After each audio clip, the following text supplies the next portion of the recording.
everybody. Thank you all for joining us. Today, I am very excited to talk to Serena, who got over her binge eating disorder and sugar addiction, carbohydrate addiction on a carnivore diet after a very, very long battle with that. So, hi, Serena. Welcome, and thank you for agreeing to do this. Absolutely. Absolutely. Thank you so much for asking me. I feel like we should spread the word whenever possible. I agree. So why don't you go ahead and just share a little bit of your background? I'm sure you can, explain your experience with the eating disorders much better than I can, and how that eventually got you to find the carnivore diet and how your experience with the carnivore diet has been. Okay. So for me, I come from a family where my sister was anorexic at a very young age, at about 16, and she's 7 years older than I am. So I was young and impressionable at the time. She was anorexic to the point where she ended up in clinics for months at a time to try to fix her eating. My mom was an alcoholic. My dad was a drug addict. And I say it in past tense, they are still living. And I hope that they are doing well, and I hope that they are recovering, but I haven't spoken to them in about 11 years. I had to distance myself for my children's sake. But I bought my first diet pills when I was 12. I was always on a diet. I will be 50 in May, and there probably was never a day, even with my 4 pregnancies, there was probably never a day where I wasn't either on a diet and restricting and being really careful and really strict, or I was binging. It was, one or the other. I was bulimic for about 20 years. And even once that stopped, the binging continued. I'm a carbohydrate and sugar addict and have been for years and years and years. So the binging continued. And then I would punish myself after a week of binges. I would punish myself for 3 or 4 days of either not eating or just eating salads, or it was always this constant cycle for basically my whole adult life. And it really started before I was even an adult. But it was just this constant cycle of either being on a diet or binging. It took over my every thought for years and years and years. It's just so preoccupying to be constantly thinking about my weight and how I looked and what my food was going to be. And the weekend that I made the decision to switch to carnivore was really kind of by accident. I have I have a weird post-COVID issue that makes things taste and smell rotten. It's called parosmia, and it's supposedly neurological. So I lost my sense of taste and smell in December of 2020, so a little over 2 years ago. And in March of 2021, it was just very muted. But then all of a sudden, I woke up one day and many things tasted and smelled rotten to me, to the point where the only thing I could really eat for about the next 2 months was sweets, just lots of sugar. My teenagers, girls have a gluten-free baking business, and they make really good stuff. And so my birthday was in May, and I asked them to double the batch of cupcakes. And I proceeded to eat 20 cupcakes in 36 hours from between Saturday and Sunday. 20 cupcakes.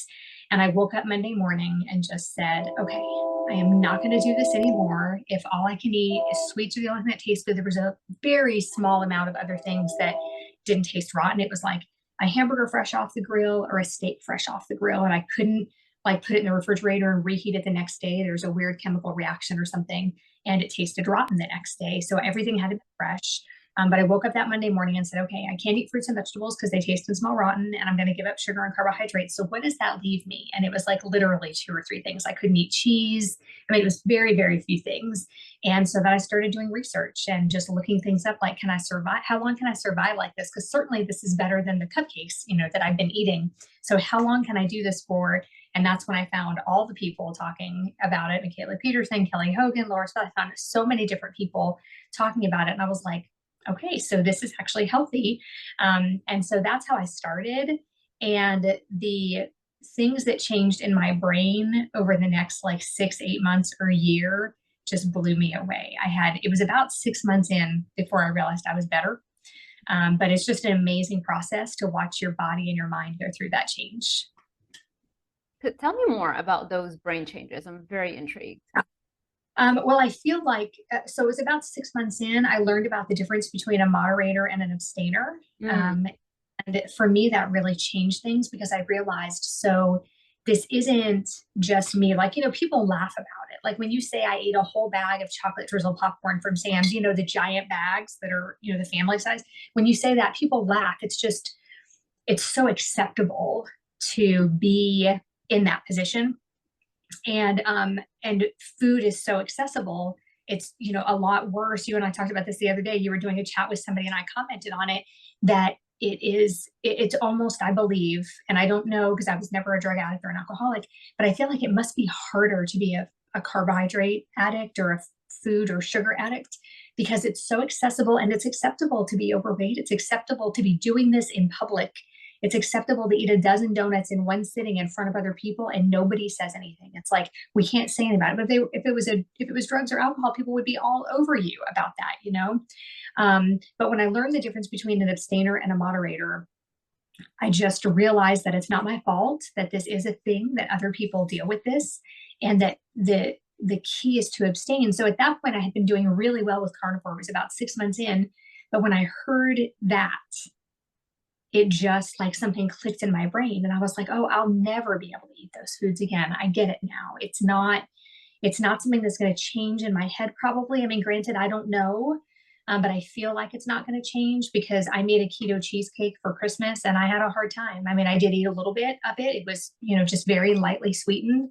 And I did not do very well with it. It was, I did think about it a lot. I wanted it a lot. I had to throw the rest of it away. So I do think that I probably can't ever go back, and I'm okay with that. It just, and knowing those things, and, you know, I feel like that saying, know better, do better. When you know better, you know, you can do better. Yeah. Wow. So true, about how it's harder when you are a sugar and carbohydrate addict.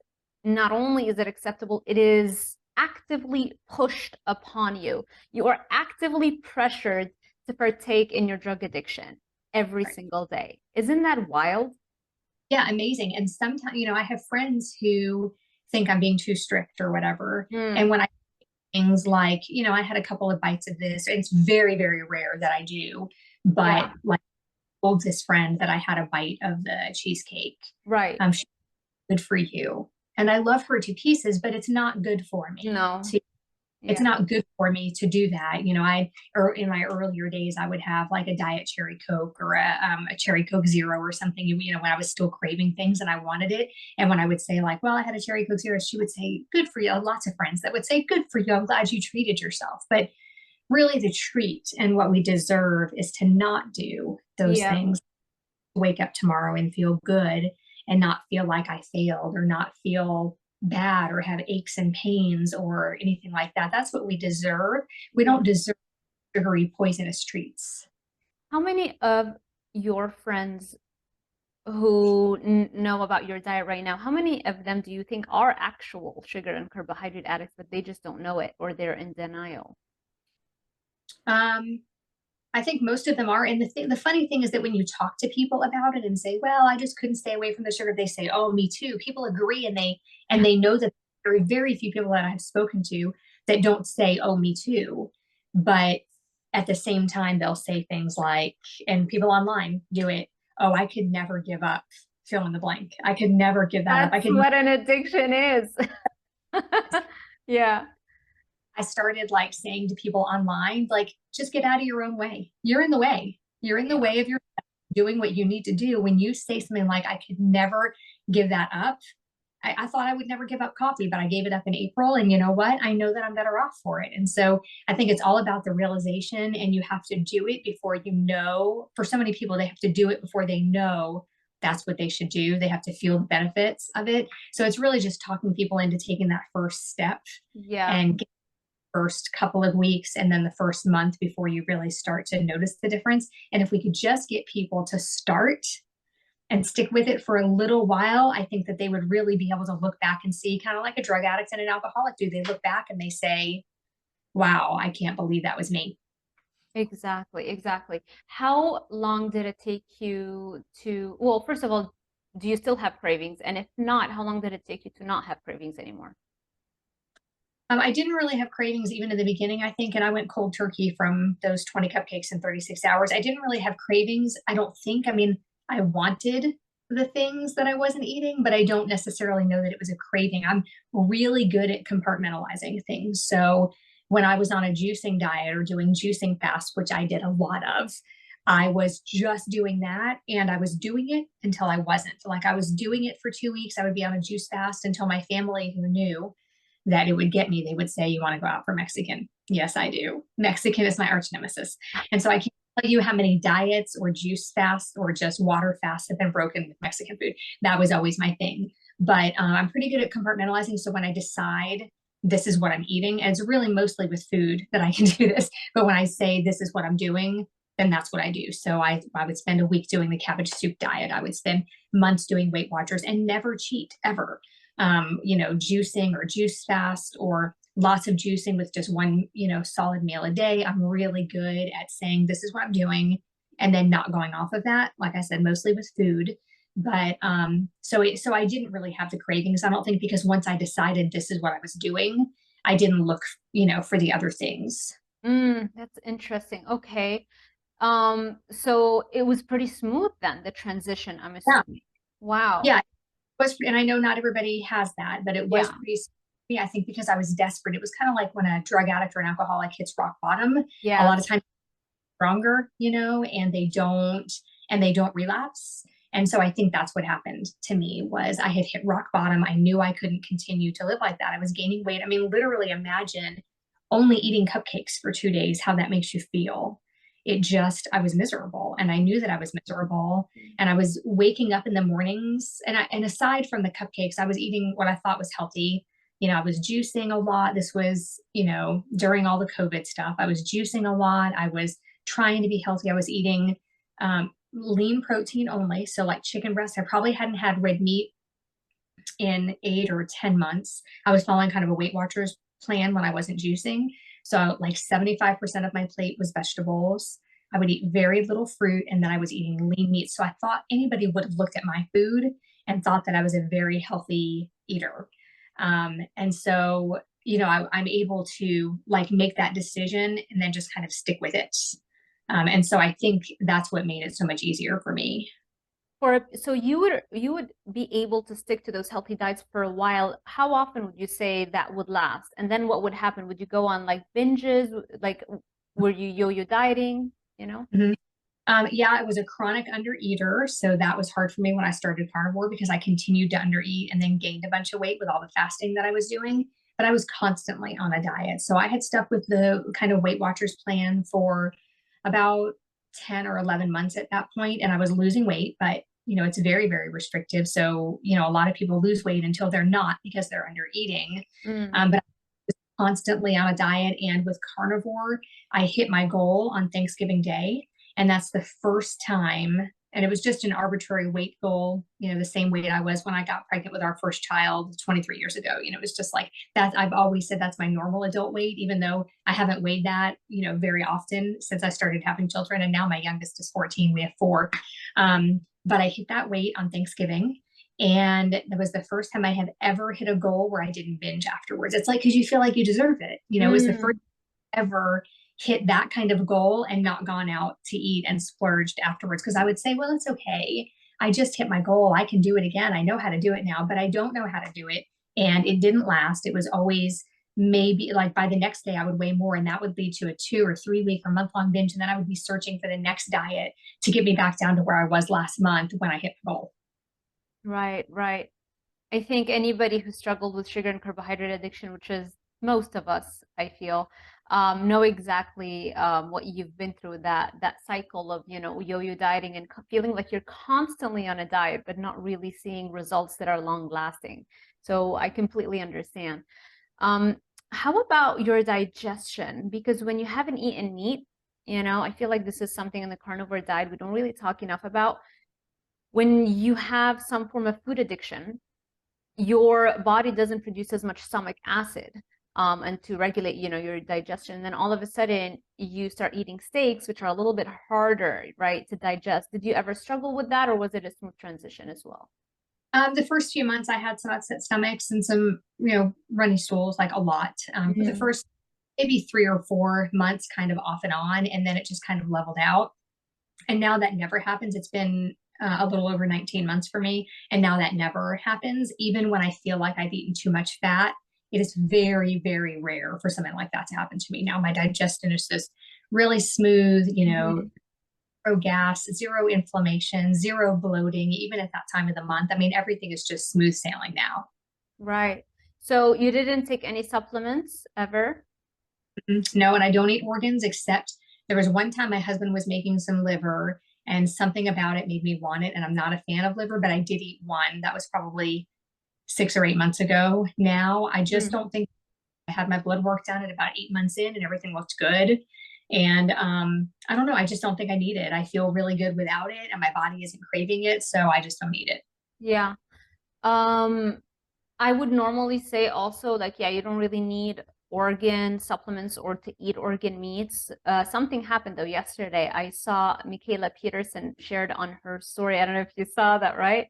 That she tested and the only thing that she was low in was folate. And she's like, okay, well, maybe then a long-term Lion diet followers might benefit from a little bit of organ supplements or organ meats in their food. So that's just something for our listeners to think about. Yeah. I don't do organs either right now, and I'm not even supplementing at the moment after the whole thing with the Liver King. I know in the past I used to recommend, like always tell people it's just a good idea to take some organ supplements. I haven't been doing that lately, and especially after everything came out, the inauthenticity or the lies. I feel very apprehensive about taking those supplements, especially that brand. So I don't know, it's something to think about. Yeah, I get that. And I, just to touch on that quickly, I never really even thought about, I mean, I wasn't like a huge follower or anything. I did follow him, but, I don't really care. But I feel like the problem with it, like you said, is the authenticity, and that now people who need the carnivore diet may feel like it's a lie. Like, well, if he was lying about that, what else is he What else lying is about? he lying about? Yeah, I Exactly. bad for carnivore and for people who really need carnivore that now won't believe in it because his lies will cover up some of the really good truths. And so that's what bothers me the most about it. I don't really care what he does. I hope he's healthy. I hope he can figure it out and come off of them and be healthy. But I Yeah. just, for me. Yeah. Yeah. Exactly. Exactly. Okay. Let's talk a little bit about the fact that your children have a gluten-free bakery. How does that work with you finally realizing the degree of addiction to carbs and sugars that you suffer from? How does that work with them? And do you think that they also have an addiction? I don't think that they do. They really don't eat a lot of it. They might have one or two things while they're cooking or the next day when things are left over from the farmer's market. They don't actually have a bakery. We just go to the farmer's market on Saturdays when the weather's nice. So basically from May through September, sometimes they go to the farmer's market on Saturdays when we're in town. And, like I said, when the weather is nice. They've been doing it since they were 11. No, they were 9 and 11, and now they're 14 and 16. So they just completed their fifth season at the farmer's market. And there are no other bakeries like that around here. There aren't a lot of people that are making those things. There are several local restaurants that have carried their items in the past. The health food store wants to carry their products. We just don't have an approved place to bake because we have a dog. And in the state of Virginia, you can't use your kitchen if you have pets. So your kitchen can't be approved. So they're still looking for a place to do that. I don't have a problem with it. I can be in the kitchen with them. I can help them bake and it doesn't bother me. I don't lick my fingers. It just doesn't bother me anymore because I don't look at that like it's food anymore. And they don't eat a lot of it. They are not carnivore. I do try to keep them from eating a lot of sugar and a lot of, processed foods. But I know we have two older kids also that are 22 and 20, and they're not carnivores either. We do talk about it a lot. We talk about, the idea of food and what's food and what's not. And we try to talk to them about it, but they're going to have to make their own decisions. I feel like our kids are all four of them too old for me to dictate. I mean, I could with the 14 and 16-year-olds. I'm choosing not to because I just don't feel like that's a battle that I'm willing to fight. Teenagers who are very active. They play basketball and volleyball. They're very active. They're smart. They're fun. They have lots of friends. And I just don't feel like that's something, but I do try to always make sure the meats and cheeses that they enjoy are in the house. So they will eat more of that than other things. And they're doing really well with it. They eat very few of their sweets. I would say maybe just the day they're baking, they'll taste it. And then the next day they'll have some. And then after that, we try giving it away to neighbors and things like that, whatever's left over.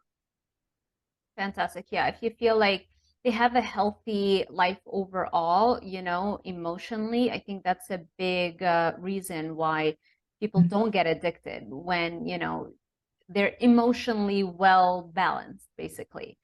I think, I don't know if you've listened to Joan Hari talk about his book about addiction. He's been on Joe Rogan with regards to the rats in the cages, how they made like cages that looked like heaven for the rats and other cages that didn't have all of the fun stuff that the good cages did.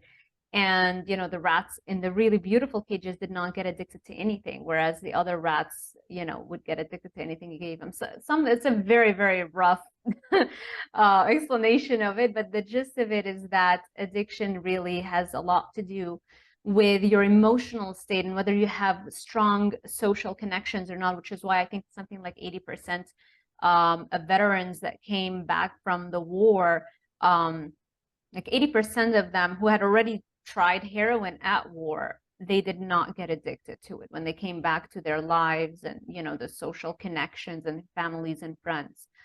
So not everybody that tastes a drug is going to get addicted to it. Yeah.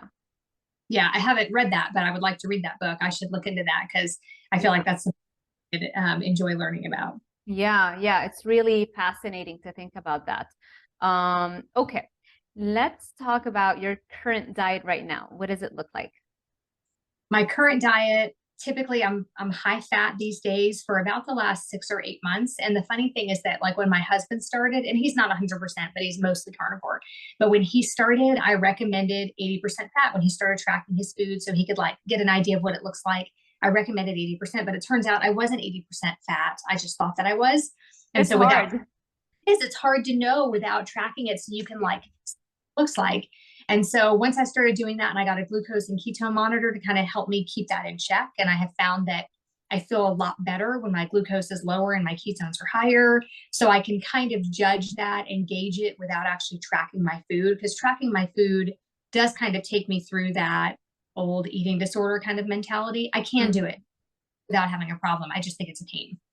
So I try not to track my food, but I have found that just by using my ketones and my glucose as a judge, I can figure out whether or not I'm eating enough fat. And so typically in the morning, I will either I'll make probably a couple of egg yolk chaffles, you know, with just the egg yolks and the butter with a tiny bit of soda to go with my eggs. I'm like a bread with my eggs kind of person. Yeah. And so I'll use the egg yolks and some butter to make those with a tiny bit of baking soda. And then I'll make typically 2 whole eggs. But one second, the chaffles, aren't they cheese and eggs? No, I actually found another recipe. I was using the cheese, Okay. and then Ellie's recipe maybe, but I melt maybe 4 tablespoons of butter and mix it with the egg yolks. The butter has to be a little bit cooled so it doesn't cook the egg yolks, and mix it with about 3 egg yolks, and it usually makes between 2 and 3 of the chaffles. Tiny bit of baking soda, you hardly need any at all. And they puff up and they're actually better than the cheese ones. I actually like the texture much better, and they have higher fat than the cheese ones. So okay, really good. And so I'll make 2 of those, and then I'll make 2 whole eggs with 2 extra yolks and just kind of make them over easy with a sprinkle of cheese on top, and eat that with some bacon and my chaffles. And then for lunch, typically it's either 1 or 2 hamburger patties with maybe a little bit of cheese or some bacon to go with it. I also buy a lot of beef bacon from my local butcher. And so a lot of times I'll just throw in a couple of pans of beef bacon, and we'll all just kind of eat that for dinner, or we'll have that with a ribeye, or that with some more hamburger patties. So it's not really varied, but I tend to, like, let's say on Monday, I'll make like a rack of ribs from Sam's, and I'll just cook the baby back ribs, you know, with tinfoil over them and just cook them for like 3 hours. And then we'll have leftovers for the next couple of days. And then maybe Tuesday we'll make 24 hamburgers on the grill, and then there's a bunch left over, and so we'll have that for the next few days. And then maybe on Wednesday we'll make 6 or 8 steaks, and then we'll have that left over. And so typically that's how we end up cooking. And then we'll have like meat with a side of meat. We'll have a couple of ribs with a burger, or a steak with a couple of ribs. And so that kind of mixes it up for the whole week and gives us a varied option. It's nice to have all that stuff already ready in the refrigerator, and I find that it keeps everybody else more on track and keeps everybody else eating more meat. How long have you been carnivore since figuring this whole thing out and figuring out you can't have carbs, you know, the addiction and all that? Well, I started a little over 19 months ago, and it took me about 6 months to, like I said, to realize that I was better, that I wasn't having not necessarily cravings, but I wasn't binging and then restricting and stuff anymore. It took me about 6 months to realize that, but I was still restricting. I just didn't realize it. So at about 8 months, the carnivore community says, eat when hungry until full, don't track your food, and don't weigh yourself. Well, when I wasn't doing those things, I gained 18 pounds. So when I coach people, I do not say don't weigh yourself. I say, as long as you're me too. Yeah. fine, go ahead and weigh yourself. I feel like I know it doesn't really matter, and our body composition changes and your clothes might be getting looser, but it's a way we have to measure what we're doing. And as far as not tracking your food, I think that's silly too. If we don't track things, we can't tweak them when there's something wrong. So that information didn't work for me. Eat when hungry till full, don't track your food, don't weigh yourself. That did not work for me for the first 8 months. So I was a little more than 8 months in, having gained 18 pounds, and I tracked my food, and I was literally, because I'm an all or nothing person, if somebody says you should fast a couple days a week, I figure if 1 day of fasting is good, 2 must be better, and 3 must be even better than that. So That's me too. I was fasting Monday, Wednesday, and Friday. Tuesday, Thursday, Saturday, and Sunday, I was eating 2 hamburger patties with a little bit of cheese and butter. And that was all, but it was that restriction mentality that was carrying over from all those years of dieting for me. And it felt like enough food. I would say, okay, today I'm going to eat 2 meals on my eating day. And I would wait till lunchtime or 1 o'clock, and I would have the 2 hamburger patties. And then at 4, when I was ready, like I always feel like I need to eat dinner a little bit early, because if I eat late, I can't sleep. So at like 4 o'clock, I would say, well, I'm not really hungry yet. I'll just carry this fast over into my fast for tomorrow. So I was fasting like basically rolling 48s and only eating the 1 meal in between. And it was like 800 or 900 calories. So at the end of the week, I was at maybe 4,000 or 5,000 calories, which is not enough. So I gained 18 pounds. So after that first 8 months, where I finally I remember I was walking the dog and I was crying because I couldn't believe that I was up, clothing size and a half, the next size up barely fit me. I was miserable. And but I believed in it. I was still absorbing myself into it. I was watching videos and listening to podcasts. It was constant. I was constantly reading or listening to something. And I had my AirPod in all the time, listening to a book or listening to a YouTube video or whatever. I was constantly soaking it up. And I went to the dog for a walk, and I was crying, and I thought, I just have to track my food and see. And it took me seeing those numbers to realize where I had messed up. Yeah. So I started food. I was using Carb Manager at the time, and I set it to maintenance calories and ate that for 4 months, which was very hard because I was trying to lose weight, and instead I was maintaining the 18-pound gain. But at least I knew how to maintain. I was maintaining really well. Sometimes I ate more than maintenance and didn't gain weight. Yeah. And to drop it back a little bit and start losing. But I had to fix my broken metabolism first and heal. And so I always tell people, most people lose weight in the beginning, but don't expect to lose in the beginning, because that's not fair to yourself. Sometimes your body has to heal first. A lot of the clients that I am actually currently working with have tried what you have done, not tracking, just they get excited about carnivore, and everybody's telling you, you don't need to track, just eat until you're full. The butter, all that stuff. Yeah. And I'm working with them to reverse the 18, 20, 30 pounds they've gained in a very short period of time. People don't realize how hard it is to peel that fat off. It takes work, even on carnivore. So yeah, I will never ever recommend that people do that or take that approach. I know for me that would never work, and it would just mess with my head, and it would get me depressed and be harder to stick to the diet if I'm depressed. So I think the only time, if you're so opposed to tracking, the only time you can actually not track is if you're only eating beef, salt, and water, period. That's it. The moment you introduce dairy or concoctions or mixing, you're going to have to track.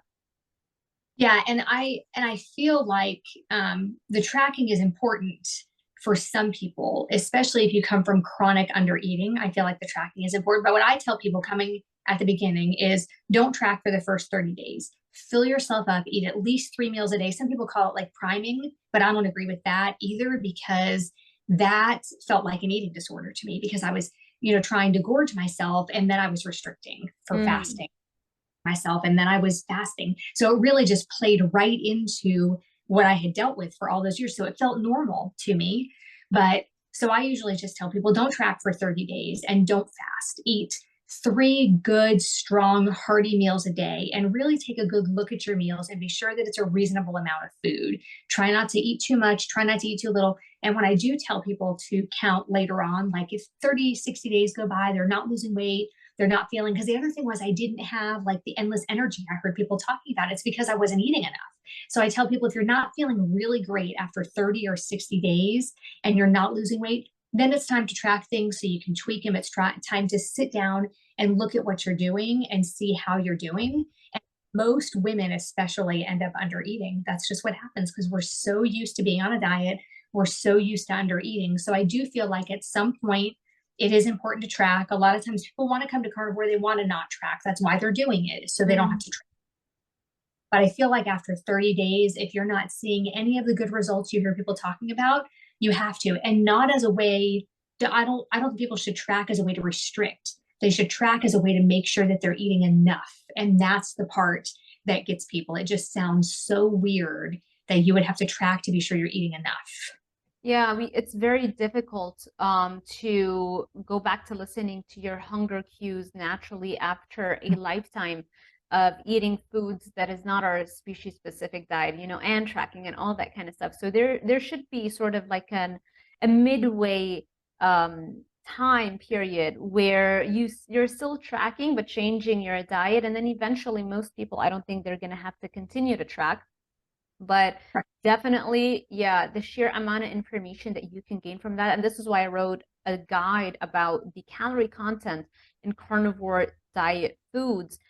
People wildly underestimate the amount of calories that are found in certain steaks, you know, bacon, all that kind of stuff. So it's a true eye opener. And just by going over my clients, like, you know, the food records and showing them the accurate calories, is like, that's it, you know, problem solved. Very minor tweaks, you know. But yeah, and if you're adding in dairy, you absolutely will have to track. There's just no way about it, you know. Yeah. Dairy is one of those addictive foods that can get out of control very easily. And I think that I've been having a little bit, like the last week, I'm definitely eating too much dairy. I can feel it in my body. I feel like I can see it in my face. I'm actually going to do Lion Diet for the month of January. I had already decided to do that before. And I almost wonder if that's why I've been eating so much dairy, because I know I have to get. Right. Well, yeah. You know, you're going to up, you start eating more. But I have done the Lion Diet. I did it for a month. I think it was last August, and I've done it for 2 or 3 weeks at a time here and there. So committing to it. I'm committing to it for the month of January. The hardest thing will be not having butter, because most of the time when I've done it in the past, I've added butter in. So I have to make sure ribeye scraps and some tallow to use for extra fat, because I do believe that I need that extra fat. I'll be 50 in May, so my hormones are a little bit out of whack, you know, from, you know, just starting that time of my life, you know, where things are menopause and things like that. And so I need the extra fat, I believe, right now. And so I'll have to figure out how to get that extra fat in, but I'm pretty confident that I can do it.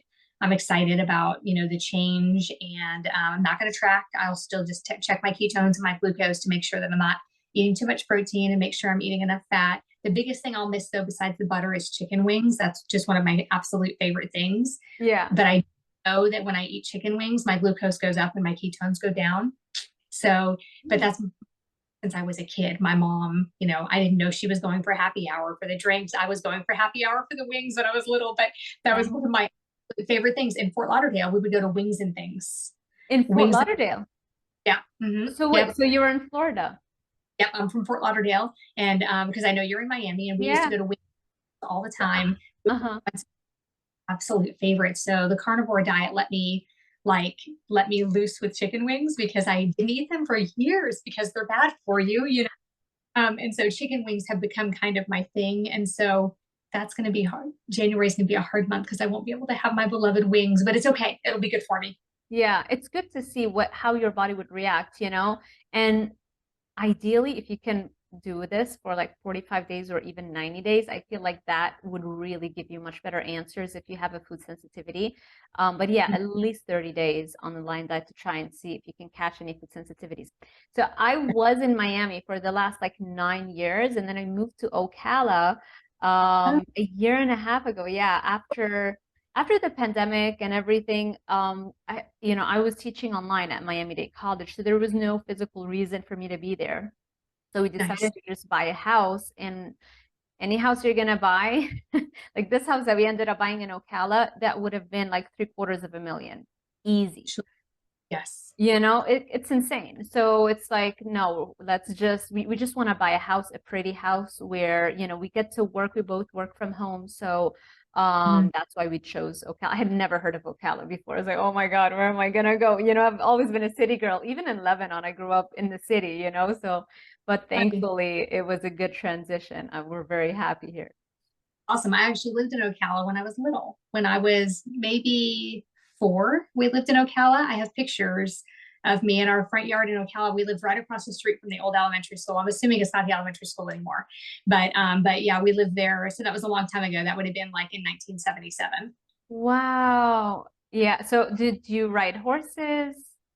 No, I was really little. I don't remember a lot. The one thing that I remember though is our neighbor that lived behind us. If I had a minute, I could probably remember his name. But the one thing that I remember about him was he had chickens. And I remember learning that's where the phrase running around like a chicken with its head cut off comes from. And I was horrified by it. That's funny. Wow. It's a small world. Yeah. Yeah, yeah. Love it. Okay. Let me ask you, is it Serena or Serena? Serena. Serena. Yeah. Okay. So let me ask you, what is the biggest thing you've learned, or what is the biggest advice you can give somebody with regards to sugar addiction and carbohydrate addiction? I think don't sell yourself short, know what you deserve, and remember your why. And it's really hard in the middle of a sugar binge, which is normal life for most people. Most people are constantly in a sugar binge. So it's hard to see it for what it is. But if you are halfway through the day with having not had sugar, and it's rare for somebody to be halfway through the day and having not had sugar these days. But if you wake up in the morning, like do it as a test run, have some eggs for breakfast with no toast, have some eggs and butter and bacon. And if by lunchtime your hands are shaking and you're hangry, you know, people say hangry, and you feel like you got to have some food, you're addicted. And you don't need the carbohydrates. You don't need the sugar to survive. You don't need it to live. You definitely don't need it to thrive. So do yourself a favor, get rid of it for 30 or 60 days and see how you feel. Lots of people have like test runs. They do it for a little while and then they stop. And then they remember how good they felt when they were doing it and they'll come back. And so I think you just have to remember why you want to be around for a long time, why you want to be able to get up and down off the floor with your grandkids one day or with your own children now. I see moms with new babies, you know, or 6-month-old babies who can barely hold them, much less bend over and pick them up when they're on the floor. And that just breaks my heart. And I see people at the grocery store with their carts full of fruits and vegetables and chicken breast with the skin cut off. And they're trying. They think they're doing the right thing, but they're not. We're feeding our sugar addiction with all of the things, with the rices and the low fat breads and the margarines. And we're harming our bodies so much more than if we would just eat any kind of meat, eggs, a little bit of dairy, and lots of fat, and you're going to feel so much better. And I think you have to give yourself that chance. You can't sit around and wonder, like, are you tired of being, you know, sick and tired? Because I was tired of being sick and tired all the time. So whatever it is, however you're feeling now, if you're sick of that, this is a really great, easy way to fix it because you won't be hungry. You won't feel deprived once you get into it. It's the ultimate elimination diet and the ultimate way to see how you feel and get rid of your inflammation. And I have pictures on my page, on my Instagram page, of when I was juicing a lot, when I thought that I was being really healthy versus being on carnivore, and at the same weight in both pictures, I'm unrecognizable. And it's just the inflammation in my face. It's like it's like a straight on selfie that I took. And I look like a different person just from the inflammation. It's just an amazing difference. My eyes are 2 times the size that they were. I was just so swollen and I didn't know it. And I thought I was doing a good thing. I thought I was eating healthy. And at the same weight, I look like a different person. So if you're going to start, take a picture, hold your phone out, take a selfie, and then take one a month later or 2 months later, and you won't believe the difference. You'll be able to see yourself again, and you'll be able to feel good again. And there's nothing that isn't worth feeling good again if you're feeling bad right now. Wow, what a beautiful message and so very well put. Thank you so much for that. what is next for you right now? Because I know you're doing social media. So what are the plans? Well, my friend Jess and I have the Carnivore Revolution Instagram page, and we have a YouTube channel, and we do cooking, and we do some talking videos and some interviews and some 6-minute success stories. And we recently started Mighty Network. It's a free community. So it works kind of like Facebook does, but you have to get the app for it. And it's just a great way to come together with like-minded people without the restrictions that we have sometimes on Instagram and Facebook. And so it's a great way Tell to me come about it. But I've been doing some coaching on my own for a while, but this will be some group coaching. We have people from all over the world helping us with the coaching, 4 Zoom calls a week. And what we'd like to do is have kind of this umbrella of the Carnivore Revolution, like people who want to help other people and want to be part of the revolution. I think that's what we need. We need a revolution. The definition of a revolution is to inspire dramatic change. And we feel like we all need to do that. You're doing that. Kelly is doing that. Dr. Chafee is doing that. Dr. Kilt, everybody is doing that. And we're all doing that. And I feel like we have to keep doing that and spread the word. So we're hoping that it will be a place where people say, oh, if you're looking for help, go to the Carnivore Revolution. Oh, you want a t-shirt? Go to the Carnivore Revolution. You need some lotion? You know, we just feel like we can have this, we can be kind of the umbrella over, we want to help other people create a name for themselves too. And so what we're hoping for is that we can be the umbrella over all of these people that want to come together and be part of the revolution to help other people. And so that's what we're hoping for. And we'll see where it goes, but we're pretty excited about it. I love it. I had no idea. So it's an app called Carnivore Revolution? No, the app is called the Mighty Network. Oh, right.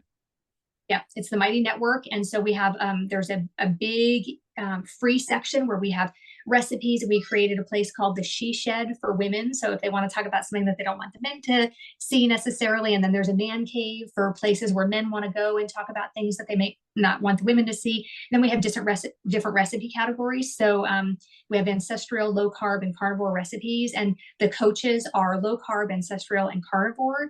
And there's some personal trainers that are helping too. And the idea was kind of to bring together a bunch of different people. The January challenge is to go 30 days without any processed food. So, you know, we want to meet people where they are. It doesn't have to be strict carnivore. I think the main thing is if everybody in America or all over the world got off processed foods, I bet the pharmaceutical companies would go out of business. And so would a lot of the big cereal companies and things like that. And so the idea is to just get people off processed foods first and then let them see how they feel. And they're going to notice such a huge difference. It makes you want to strive for more. So that's kind of what we're hoping for. So it's not like a really strict carnivore community, although some of us are very strict. There are also some ancestral people and low carb people that are helping out with the group. And so we're hoping to just bring a bunch of people together and help them get healthier. What a great idea. I'll make sure that I have all of your links listed below in the YouTube description so that people can just find everything and connect with you and the app very easily. Yeah, so thank you so much, Serena, for sharing your message with us and your experience. I am so happy that you finally figured it out, you know, and the carnivore diet was it, you know. There is one diet. There is a solution. Yeah, there really is. And for people who feel like it's restrictive, it's really actually food freedom for me. Once I compartmentalized it and said, these are the things that are food for me, I have no problem sticking with that and just eating those things. Nobody thought I was being restrictive when I was eating, you know, only sugar. But now that yeah, like, no, I'm not. I have total and complete food freedom and just to choose from that I'm never bored. Wow. I know exactly what you mean. That's what I try to tell people. It is the diet that's going to give you the most food freedom. And I know it's so counterintuitive. You look at it as the most restrictive diet in the world when actually it is the most freeing diet in the world. So awesome. Yeah. Thank you so much, Serena. Thank you all for listening to our interview. I hope this was helpful. If you feel like this can help somebody that you know, which I'm sure it will, make sure you share it with them. And also give this video a thumbs up, subscribe, and hit that little notification bell icon so YouTube alerts you every time I post a new video. Thank you all for watching, and I will see you in the next one.